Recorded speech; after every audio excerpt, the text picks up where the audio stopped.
Se mi zdi, da zdaj snemam. Odločil sem se, da ta teden pač ne bom imel podcasta. Skupaj s Tanjo sva se odločila. Namreč včeraj sem imel Faktor, spet solo izvedbo o emancipaciji žensk. Dolžen sem pač to v tem mesecu žensk. 8. marec, dan žena je bil nedavno in sem rekel, dve ženski ste pač odpadli. Lija Katarina Kompan-Erzar je imela neko predavanje, Andreja Poljanec tudi. Tako da sem pač solo imel tisto, kar sem imel, in če hoče kdo ta teden mene poslušati, me lahko na včerajšnjem Faktorju, dodal bom link, pa tudi v sredo sem imel podcast Konzerva z Janezom Zupanom, dvourni in pol. Podcast obsežen, naj gre v anale. Mogoče sem tudi jaz pristajal na to, da je bil ta podcast zelo dolg, torej 2 ure in pol. Veliko sem tam povedal, kar mogoče v mojih podcastih ne povem. Torej, najini podcasti s Tanjo, ki jih imava, so bolj teoretski. Če pa pristanem na kak drug intervju, kak drug podcast, tam si dajem pa malo več duška ali pa svobode. Ne držim se toliko stroge teorije, recimo v Faktorju. Do zdaj sem imel kar nekaj solo variant, mislim, te solo variante meni pravijo, da so najboljše solo variante. Nekajkrat sem bil že solo, recimo nazadnje sem solo obdelal Sanje v Faktorju, to je bilo kdaj že tam nek decembra že. Potem Vraževirje sem tudi solo, to je bilo pa že menda januarja. Vraževirje, 666. Faktor, obdelal solo. In te solo variante so, bi rekel, kar obiskane, klikane ali pa me hvalijo. Potem so pa še te podcasti. Ta teden bi bil, mislim, da 13. podcast, ampak sva se s Tanjo odločila, da bo ta podcast 13. Prestavila na naslednji teden, ko bo 25. marca, dan materinstva. Tukaj pa imam nekaj stvari za povedati, to je materinski dan, mogoče vezan teoretsko na našo slovensko cankarjansko mamo. To je tudi tema za obdelati in s Tanjo se bova pripravila, jaz na svoj način, Tanja na svoj način. Tako da, kaj sva, to bo 13. po vrsti, najprej sva obdelala sanje, tukaj imam spisek, analizo oziroma interpretacijo sanj po Freudu, potem sva obdelala serijske morilce, psihopatijo, prvi del, potem psihopatijo, te moje klinične, najtežje primere sem predstavil potem v drugem delu, to je 4. podcast. Zelo obiskana je seksualnost, pa mogoče otroštvo, starševanje, 7. podcast, januarja 21. Potem sem imela tudi enkrat pauzo v januarju, 28. januarja, to je na petek, nisem imela podcasta. Potem sem obdelala anksioznost, pa panične napade, torej tesnobnost, to je že februarja.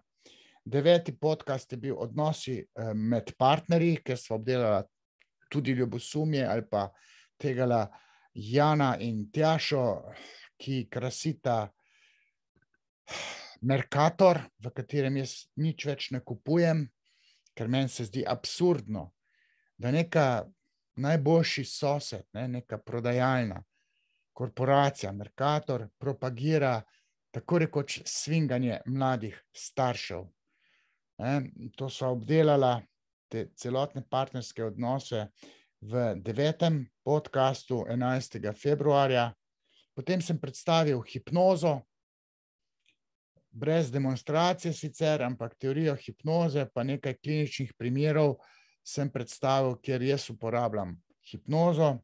Potem sva obdelala zelo pomembno temo, ki ni tokrat klikana, kot bi si jaz želel, namreč psihiatri s svojimi pristopi zavajajo kako je treba pristopiti k dekletom, ki imajo motnje hranjenja.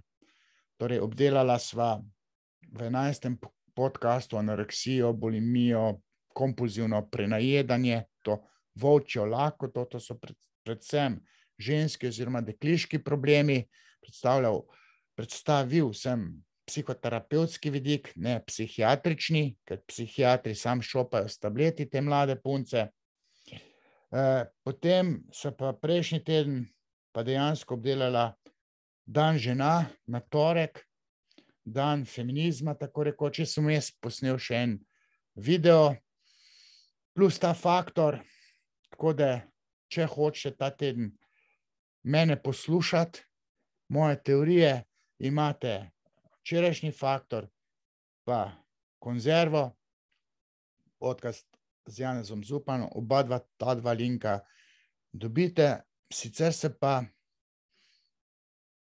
subscribate, ko se reče, včlanite na moj podcast, če želite, lahko kaj donirate. Ta teden bom še enkrat povedal, imate tolo knjigo, ki je tole za menoj, Prvi spol, če donirate, bom rekel, ne, vam jo v zahvalo pošljem s podpisom in posvetilom na dom, če mi pošljete naslov, torej v zahvalo, ker me podpirate, to je zelo močna teoretska knjiga, tam imam še enih 300 izvodov, tako da te teme pa te teorije bi jaz zelo rad predstavil še na kakšni malo bolj odmevni televiziji, mogoče nacionalki, zdaj se stvari tam malo spreminjajo, nekako Pop TV verjetno ne bom prišel, mogoče na Planet TV, bil sem že na Ura moči, sam tam je pač 3 smo in tam se ne da veliko povedati tistih pol ure. Jaz pač rabim malo več časa in tudi na teh mojih podcastih detaljno vse razložim. Tisti, ki pravite, da bi to moral snemati v angleščini, vam pač povem, da toliko dober pa v tej angleščini nisem.